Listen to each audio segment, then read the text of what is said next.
కావాల్సినంత ఉంది. మీ tooth paste లో ఉప్పు ఉందా? ఉంది. సరే పదండి మేడం, ఇంకోసారి వద్దామా? టూత్ పేస్ట్ లో ఉప్పు ఉందా లేదా పక్కన పెడితే ఆ గేట్లో పాము ఉంది.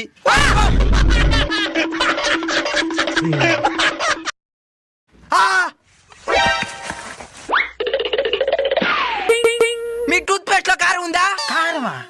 వీళ్ళేదో ప్లాన్ తో వచ్చినట్టున్నారు. ఉంది. ఉందా? మీ టూత్ పేస్ట్ లో చింతపండు ఉందా? ఉంది. మీ టూత్ పేస్ట్ లో బిర్యానీ మసాలా ఉందా? ఉంది. ఏంద్రా నువ్వు ఉందని చెప్తున్నావా? ఈ విధంగా ఉంటే మేము ఎట్లా పేస్ట్ అమ్మేదా? మేడం వీడు కావాలనే నాటకాలు చేస్తున్నాడు మేడం. రేయ్ నువ్వు ఏ బ్రాండ్ యూస్ చేస్తున్నావు? సిపిరా. మేడం భయపడద్దండి మేడం, ఇప్పుడు అడుగుతాను చూడండి. మీ యాప పొలంలో చక్కెర ఉందా? యాపలో చేతులు చక్కెర